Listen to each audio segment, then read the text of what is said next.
Welcome to the Careers in the Cloud podcast, the podcast where we talk to people just like you who are doing cool stuff in the Salesforce ecosystem. Today we have a pretty special guest, someone who, we've been connected for a little while, right? But never really had a chance to chat before meeting at Florida Dreamin' a week ago, 2 weeks ago. Erick Mahle, welcome, man. Hey, thanks for having me, man. I'm excited. I feel like this is a long time coming. Kinda, actually. It's like I said, right? We've been connected for a while. We've been at the same sessions too, I'm pretty sure. But we just you're doing your thing, I'm doing my thing. We never had the chance to actually sit down and chat until last time. So for the few people who probably don't know who you are, quick intro. Who are you? What do you do? Where do you come from? Give us a spiel. Yeah, so my name is Erick, for those that are not aware. I am the co-founder of Ohanaly. We're a Salesforce marketplace for independent consultants and freelancers. And equally at the same time, I have a 9-to-5 as the Senior Director of CRM at First Advantage. I've been in the ecosystem since 2010, currently 16X certified. And yeah, father to a little 2-year-old that was running around Florida dreaming, and a wife that's trying to get into the Salesforce ecosystem. So in this job trend market, I'm getting to see all different kinds of points of views and perspectives in the last couple of years. Yeah, I was going to say, you have a 9-to-5, but really a 24/7 when you think about it, right? But Ohanaly, this is a platform I've also, again, before we spoke, I'd actually heard a little bit about Ohanaly too, but what is it, number one, and why did you decide to start this platform? Yeah, so like we mentioned, it's kind of this marketplace for Salesforce independent consultants and freelancers. Now, you could say that we are similar to Upwork. The big difference is that, for those that are not aware, Upwork is a platform where you can find any sort of virtual talent, be it a developer, be it a translator, executive assistant, a marketing expert, graphics designer. You can find just about anything. And Ohanaly is geared specifically towards Salesforce professionals. So part of our sales pitch is to use our platform to educate organizations to be able to find the right resource, even if they don't have someone internally, to be able to gauge what they need, what they don't need, which is the biggest differentiator we have, because today in the Salesforce ecosystem, you have this customer 360 platform that we're getting to a point in this ecosystem where you have to have specific experts for specific things. Companies have individual needs, and just the general Salesforce admin sometimes may not be the right fit for them. So, and then equally, we provide an alternative. Most companies nowadays, if you ask them, for what would you do for Salesforce help, they'll tell you either we have to hire a full-time admin, or we have to hire a consulting firm. And consulting firm rates have been going up and up. And sometimes they'll have project minimums that, they won't want to touch a customer for less than $10,000. They'll need to mobilize teams of folks to be able to service a customer. And there's this big gap, right, that seems to be opening in the market with regards to companies that are left out because hiring a consulting firm is too expensive. They may not be able to justify a full-time admin, or let alone the salary of one, with the demand being what it is. So Ohanaly kind of seems to be filling that gap that we see being created in the ecosystem. Especially in the North American markets, where any IT work traditionally has been more dominated by freelance and contract work. It does make a lot of sense, and it has been a long time coming for there to be a platform specific for Salesforce, I think, in that regard. But besides that fact, obviously, that compared to, say, Upwork as an example, there's a few different of those types of freelancing connectors, you can say. But what is different, would you say, about Ohanaly in comparison to maybe some other options that freelancers could use in general to the same sort of degree? So freelancers can try Upwork, like we mentioned. They can try to start things out on their own. So from a freelancing perspective, and I've started as an independent freelancer back in 2013. I did it for several years, and I did it again in recent years before joining First Advantage as the Senior Director of CRM. And the big challenge that you'll quickly find is that when you're an independent consultant, you're doing everything yourself. So that means you think that you're going to be 100% of your time, doing Salesforce work, but the reality of it is there's going to be time that you're going to be dedicating to prospecting, writing out proposals, business development, follow-ups, all of these things. There is going to be time that you have to be running invoices, following up on invoices, working with accounting departments, managing all of these things. If you're incorporated, there are a couple of other extra things that you have to be concerned with as well, with going after filing your taxes and all of these other items. So where Ohanaly really comes in for the freelancers is that we kind of become a turnkey solution, because through our platform, we help do the billing for them. And essentially, when they send out job offers through our platform, the customer payment information is captured at the time of job offer acceptance. And the invoices, there are tools within our platform to be able to generate invoices automatically and effectively do all the billing for you. So we can give more time to the freelancer to do what they enjoy so much doing, what led them to become independent consultants to begin with. That's actually a really nice thing, I think, to have for freelancing, because like depending on the agency that they go through or the way it's set up with the end client, it can be super messy to like send the invoice, chase the payment, all that kind of stuff. Does it this is like slightly, well, no, it's on topic, I would say. If the consultant uses something like a QuickBooks or something to organize like their accounting, can that link into that platform at all, or maybe not yet? Not yet. So there are a couple of things that we have on the roadmap. As of right now, we're still kind of in a beta phase, and we've been working with a lot of awesome freelancers that have been giving us feedback.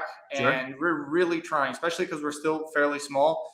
We can still very easily take in feedback from the different freelancers and different ideas to like improve it rapidly, which is cool. I mean, we've made several adjustments that are fantastic, have been fantastic for our platform so far. One of the independent consultants, one of the things we want to talk about independent consulting, right? When you're independent consulting, you only have 40 hours, so to say, right, to work with, but you only have 24 hours in a day. However much you choose to work, you only have 24 hours in the day.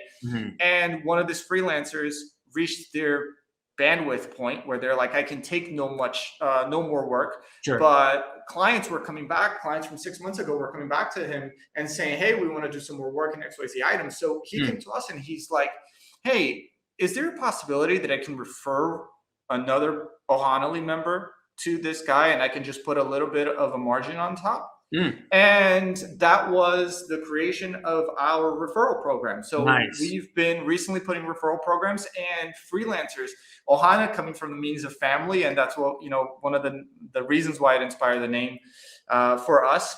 It becomes this family of independent consultants helping each other out and getting them started, whether it's picking up with some extra bandwidth, whether it's some technical expertise, or perhaps some experience shares on consulting in general. How do I negotiate my rate? How do I do my things? We have the Slack community that we're developing on our side for all of these independent consultants to be able to provide a better experience to their customers and be able to grow themselves with resources that were in existence only a couple of years ago. That's quite cool too, because I think a lot of people want to do that. A lot of people who are already contracting, they have their incorporations, want to sub out work, but like they don't know how to do it the right way, where everything's above board and transparent. So even if they're doing a few of the meeting hours as an example, but the rest of like, say, the hands-on development work or admin work that could be done by someone who's looking for, say, that to take that step in their career, it kind of allows them to share opportunity like that. Let's go like to the other side of this whole situation from the perspective of the hiring manager. What do you think they can do today to improve talent pipe and hiring just efficiently in general? Yeah, so I think, and I would be curious to hear your insights as well. From what I'm seeing on my side, I feel like the hiring cycle is getting longer and longer ultimately, because it is tougher to find a specific expert. We're getting to the point that customers, clients of Salesforce are looking for specific experts, whether they are doing an Einstein bots implementation or they're looking to pick up any of the marketing cloud items or field service lightning or financial services. So there are companies that are starting to try to look for specific individuals, and trying to find them becomes a lot tougher. And even writing a job description can be a challenge for several organizations to truly understand what they need and what they're looking for. So for a hiring manager, by the time that you make an offer, by the time you run your interviews, review your resumes, get your candidates, it just becomes a bigger number. The funnel keeps getting bigger of who you have to review to try to find that, that gem that you're looking for to join your team. So one of the things that can be done, again, looking at other options that are out there, is to look at, independent freelancers and contractors because your go-to-market kind of becomes much faster at that point. You can start working with someone right away, even if that person is someone that may not work full time for you. In the long run, that person can help shape the job requirements for the person that will be taking in. A contract position is, by understanding, there's a finite amount of time to it. So they're not going to be heartbroken if the expectations are set early enough, saying, hey, we needed this 90-day project. We want to get started in gathering our requirements, putting the solution design together, and finding someone to put in place once we have everything up and running. So being able to lean in on these experts is a fantastic way to get a little bit of extra help and save yourself a lot of money on a potential bad hire, and not because of a bad employee, but just because perhaps they said the right things in an interview, but once they got into it, we're just not a good fit based on their talent set, skill set. So two things that I think are important to say, like right off the bat, is like speed to hire is key. Well, for obvious reasons, like if you're taking like 9 steps to hire somebody, right? 9 interview stages, even 5, 4, 3 interview stages could even be too much. Like in a market where there's not a lot of people and things move very quickly, you're probably going to be a bit late to the punch and you may not be able to secure the talent you want. The other thing that you mentioned was flexibility in what you're looking for. So don't always be in that mindset where it's like, I need 40 hours a week for 6 months from one person to do specifically that. If you can scope that a little bit better, and even if you start a little bit less than that, sure, you're probably going to save a little bit of money.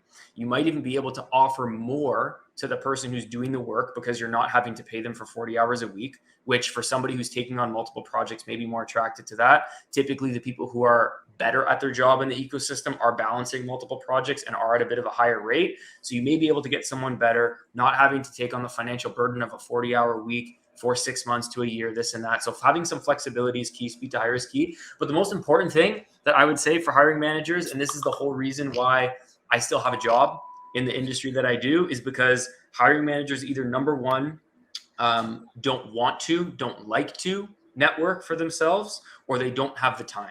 Now, if you don't have the time, again, I'm not saying you have to spend like half of your week doing my job, right? Because it's impossible you only have so much time in a week, right? But I would challenge hiring managers to just have a little bit of a thought around how can I regularly, whether it's weekly, monthly, going to this networking session, or even connecting with people on LinkedIn, having a quick chat here, even challenge yourself to have like one chat per week with someone in the ecosystem who maybe you would hire in the future. So if you look at the skill sets on your team, these are my current skill sets now, right? That are important to my team. These are my skill sets that, like, it looks like we're going to be implementing this type of tech in the next some odd years. If you can just regularly work that into your operating rhythm, that you are starting to build a bit of a network, you would be very surprised how easy it is to hire people when you need them. Because that's really, like, when it comes to any platform, right? Like Ohanaly as an example, that's what that does. My job, right, as a recruiter, that's effectively what I do. I go out and build relationships for people who don't have the time to do it themselves, or who don't want to do it themselves. It's different when it comes to like vendor agreements and payroll solutions. Like, you're in a bit of a bureaucratic situation there where you have no choice but to use an intermediary. But when it comes to the actual hiring and finding and locating of talent, building that relationship, even the smallest, like just inching the needle forward with people who you may not hire today, but will hire tomorrow, can save a lot of time, in my opinion, on the hiring manager side. Because if you're always going like, I have this need now, I need to hire somebody. Okay, we need to utilize this platform. I need to call this person. You're already behind the punch. Like, you're too late. Effectively. In my opinion. Offers are coming hot and fast. You're going to be too slow, right? At the end of the day, even if you have a one-step process, you're still now competing with everyone else, as opposed to having a network where almost your network grows with you. You tell about what you're doing, you find out what they're doing. They already know what you are planning to do, right? In the next, say, 6 months, 7 months, 8 months. And then those, like, you can basically sync up with the right people if you keep the networking going. It's not perfect, but I think it would help. And equally, to put it quite candidly, I entirely agree with you. And there might be the hiring managers that just need to have a clarity moment, or maybe just come to the realization and be honest with themselves to say, I may not have the time for this. Like, it might sound really good for me to do this, and I agree that in principle this looks really nice, but I may not realistically have the time for this. So what we want to do is come to terms with that and say the solution is partner with an expert to do that for you, right? Whether it is a recruiter, whether it is an independent consultant to come and be on your side and budget that, right? Be honest with yourselves and say, like, look, it's, I understand, like my team wants to bring in all these extra resources or whatever the case may be. Can we do it? Can we not do it? And make the case for it and say, look, the case for this not happening, like if, and I've seen this happen a lot of times, we don't have the time, management doesn't want to spend the money to bring in extra resources. I totally understand. But if anybody is sitting in that position, just build an easy case as to what is it that happens if we do nothing? Like, what is the cost of a bad hire and what are the chances of a bad hire? And the reality is they're pretty high. If you very don't have high, time, higher than a lot of people think. And that's the thing. It's just thinking 2 or 3 steps ahead to say, are we really willing to run the risk of having a very high recruitment cost or run this risk of losing a person due to a bad hire or whatever, when we can just really just make a little bit of effort right now and secure someone right now. And in the case of the independent consultants, right, if that person helps you out, put your roadmap together, find a talent, find someone to come in full time, whatever have you, or sometimes even hire the independent consultant. There are stories of people that are independent consultants that will receive right after 3 months working with someone that was done such a good job that the company will want to make an offer to them. What a great way to not say a free trial, but to kind of have a no risk trial of working with someone and saying, hey, maybe I want to bring this person in I would even go further. Days. I would go further and say, like, the chances of flipping a real contractor to perm in this market, like in when I say this market, I mean Canada and the States, are almost zero.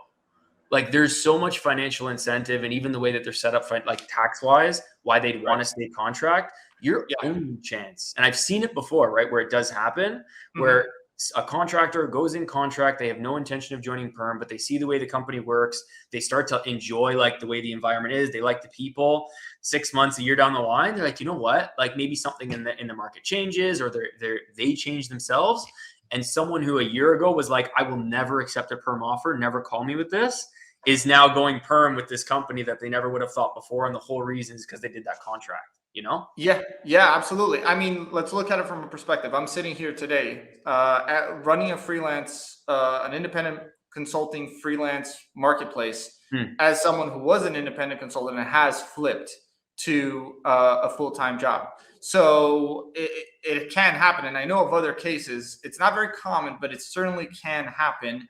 And for a variety of reasons. In my case, I'll be very honest, there were personal reasons that involved with me making that switch, with equally with the fact that my wife is making a big move career-wise. We have a daughter that we have to support, and a lot of other things going on as well. So everything just kind of aligned, right? Health insurance in the United States, where unfortunately it's not like Canada where everyone gets taken care of. So we have to worry about having good health insurance.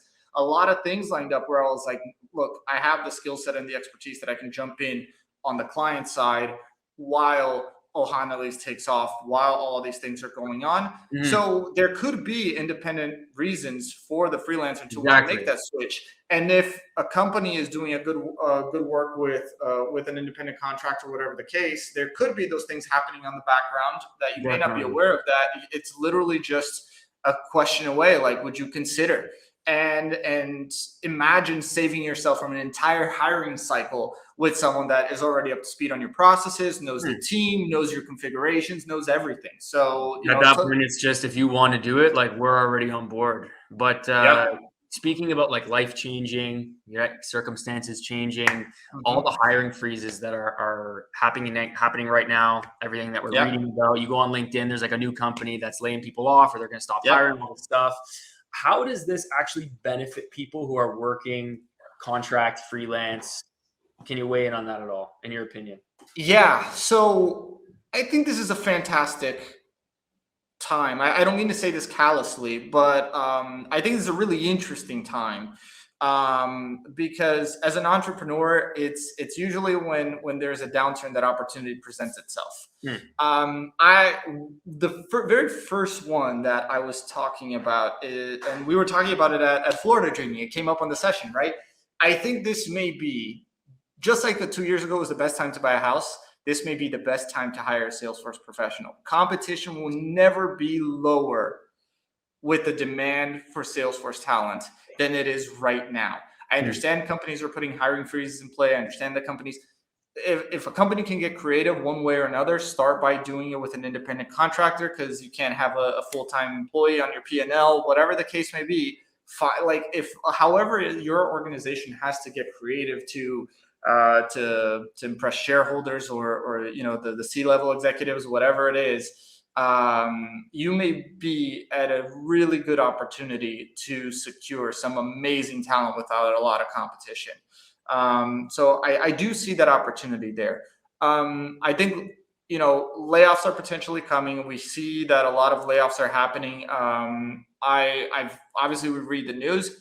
I haven't seen that many stories of Salesforce professional layoffs. I have heard of a couple, but just through browsing a LinkedIn feed, I don't know what the sum number of professional Salesforce professionals that have been let go, and so it could be there. But I also equally see probably one for every one person that tells me that they left their job, that they're now searching open for jobs. I probably saw someone already posting, hey, I got a new job, I found my job, my new job. So and it's not to attribute to say that we are that there's no risk in this ecosystem, in the Salesforce ecosystem, but I really truly believe that the demand is so great for Salesforce professionals that it may slow down, but I'm hard pressed to think. I don't see enough indicators out there to say that like everyone that's a Salesforce professional is going to be out of a job, or that Salesforce professionals are at equal or greater risk than the average job is right now in this economy, in this market. So I still see this as a really good potential opportunity, and people that unfortunately may be getting laid off or whatever have you may still very well have an opportunity to leverage their skills elsewhere. Mm-hmm. The thing that I'm seeing is, so you are right, where I see a bit of a shift in, we could say that there's more buyer power than supplier power slightly. I'm not saying there's actually more buyer than supplier, but buyer power has increased as far as like companies having a bit more bargaining power as far as like rates and salaries and stuff, a bit more than before, but I'm not saying it's surpassing what the candidate power would already have at the moment. I'd agree with that. Yeah, I'd agree with that. It's just increasing, that's all, right? Yeah. The other key thing I think to remember is when it comes to layoffs, right? If a company is in if they're going through really big problems and they're laying a lot of people off, they're hiring freeze, like that's a bit of a different story where there isn't really much that you can do. Contract or perm, right. This company's going down probably a bad path. Maybe they're liquidating. Like that's a really tough situation where there's not much you can do. However, other companies who maybe are in not the worst place, but they're bracing for what could come next year as far as anything from inflation to whatever they're probably going to have to deal with, right? When it comes to hiring someone on a permanent basis, there's a lot more they have to take into account, employment tax and such things like this. That's where you see hiring freezes come into place. We can't give you any more headcount for your team until we figure XYZ out.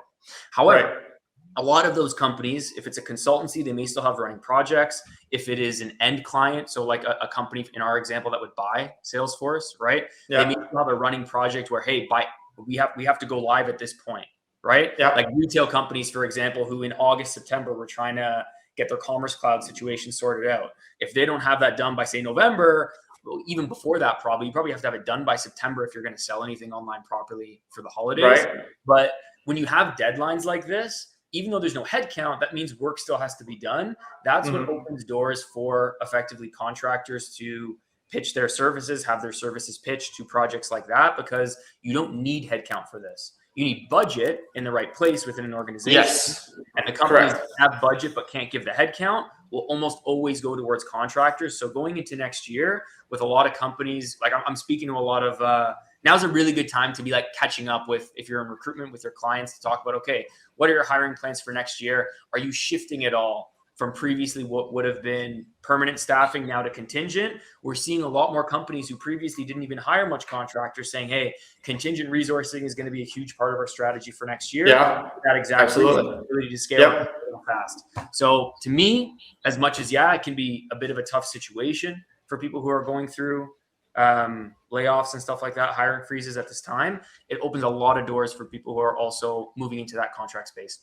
And I think there's an important piece I'd like to add, because I think this is an interesting thought that occurred to me for the freelance or for the Salesforce professional if they get laid off.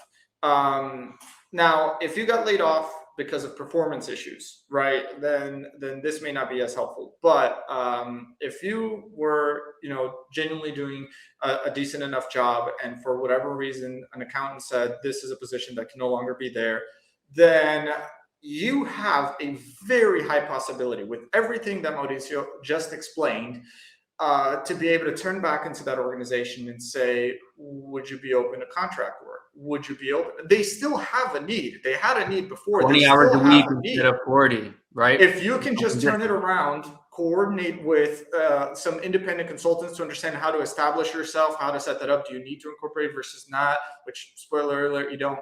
But just to turn back to them and not take this as a complete failure or something like that, just turn back to them and say, hey, I understand the situation, I understand the position that the company is in.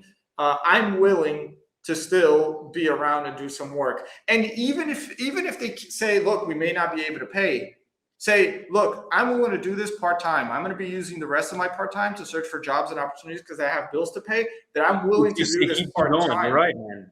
You have to keep that door open. Be there, fight for it, because if you're not, other people will. Other people are going to be knocking on the door and trying to find that opportunities. And you have such a, knowledge transfer is a real thing. You have such a big power by having been in that company, understanding the configurations, because you probably did it yourself, understanding the people, the team, the processes, that if the company can take that for free or by just paying you contractually, right? If you're doing it for free, you can say, look, let's review the situation in 90 days. If we can do a contract position for this, if we can't hire back or whatever the case, work it out, right? And then with the remainder of the time, be looking for opportunities to sustain yourself on a full-time basis, but work it out. And you'll find that I know of a couple of people that have started their independent consulting careers this way, and they have not looked back.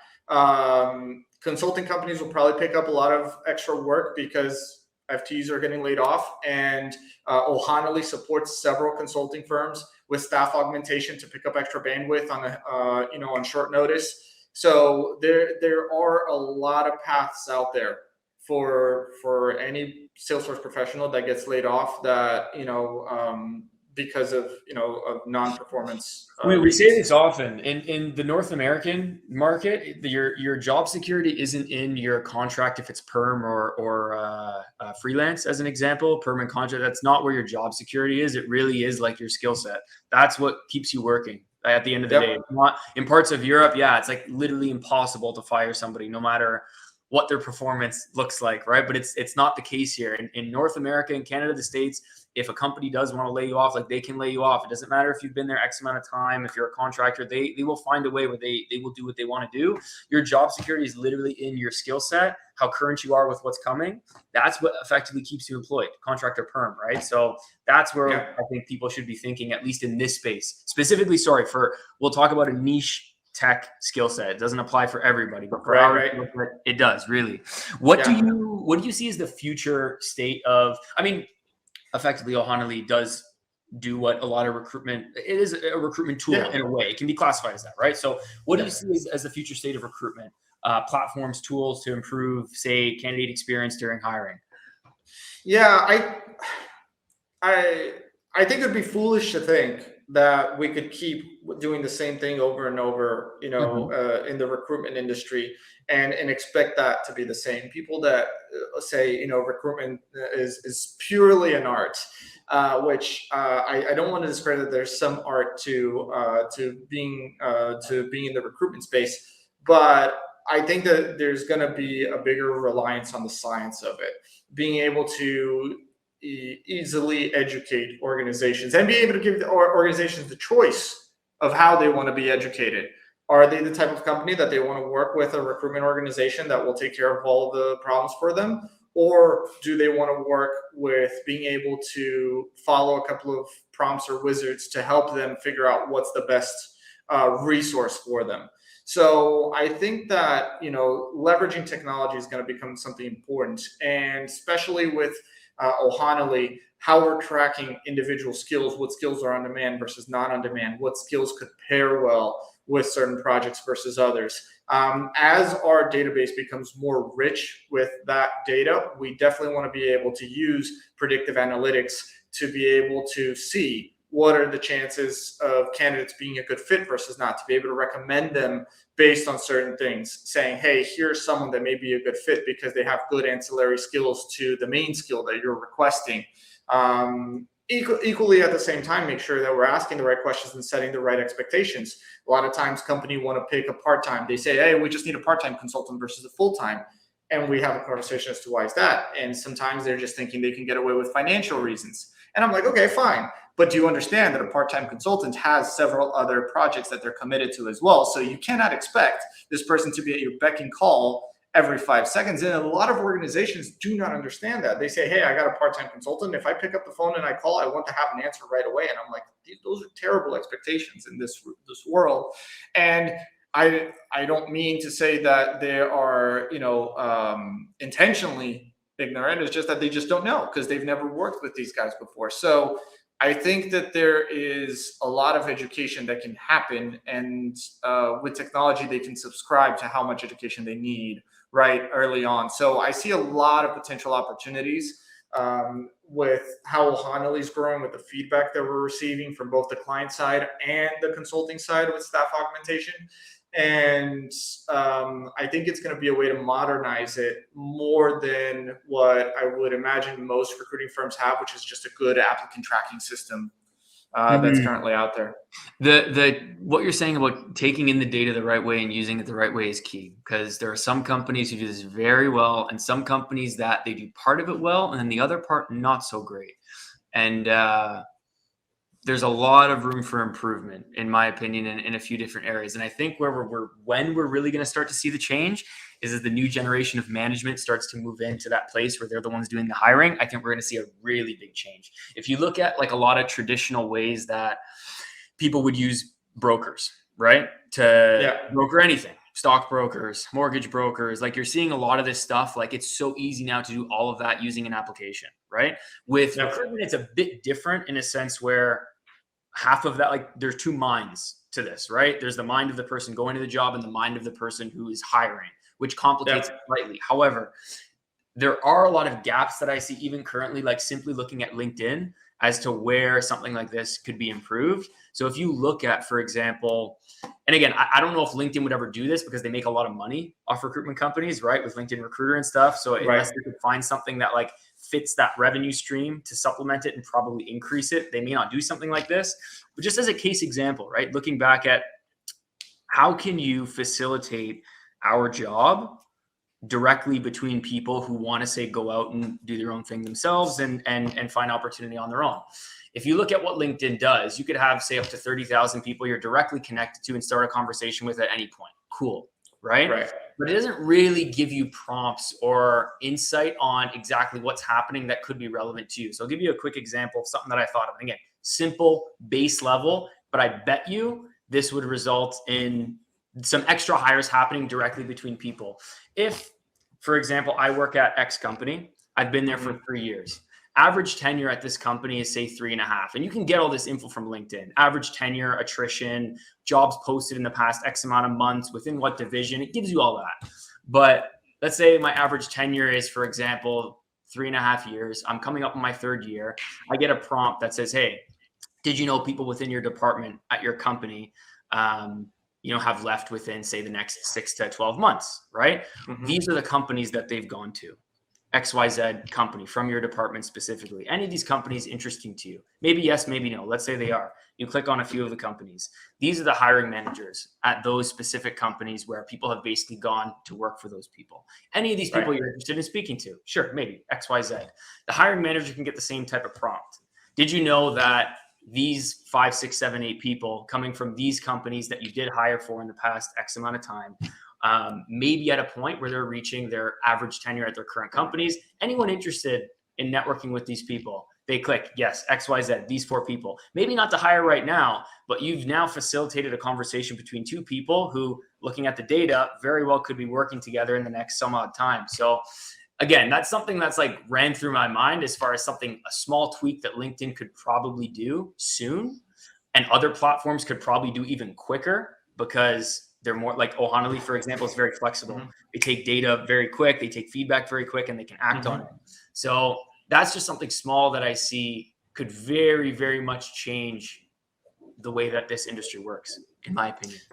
Yeah, I mean, I think we have so much opportunity. I think, when it's 2022, and as a person who's 16x certified and has never touched Marketing Cloud, formerly ExactTarget, ever in its life, and I still get recruiters reaching out to me about Marketing Cloud opportunities, I think there's a lot of room for improvement. So I think the use of data, coming back to the big question, I think the use of data will make a big change, for organizations. And I think that there are definitely a lot of tools like LinkedIn Recruiter tools and a couple other tools out there that people that have built internally within their own recruiting firms, but people are dabbling with data to try to see how we can take action on it. And but no one's, there's still a lot that we can fine tune in making that data actionable. So exactly, that's what I mean. Yeah. There's still a lot of things that you have to do yourself, right? As opposed to it sort of happening automatically. And I think that's where we're going to see the change. But this was great, man. I appreciate it. Obrigado. For jumping on. But I can't wait for everybody to see this. And if you're watching this and you have your own ideas, please, by all means, post them in the comments. We're happy to answer. If you want to reach out to either of us directly, by all means, you can ask us. Eric, you've spoken at how many sessions now at this point? I think I'm up to 6, 7 Dreamy events this year, and God knows how many user groups and all these other events. But super knowledgeable guys. He knows a lot of people, right? He's spoken at a lot of events. Like, that knowledge is, not everybody has that kind of experience. So if you're interested in getting into that world, you want like firsthand experience as someone who sort of lived that, by all means, reach out to Eric. He'll be able to give you the rundown, and maybe you'll find out what works for you. But thanks, man. This is great. Appreciate the kind words. I appreciate everyone. And looking forward to all the great things we got going on, next year and beyond. So see ya. Ciao.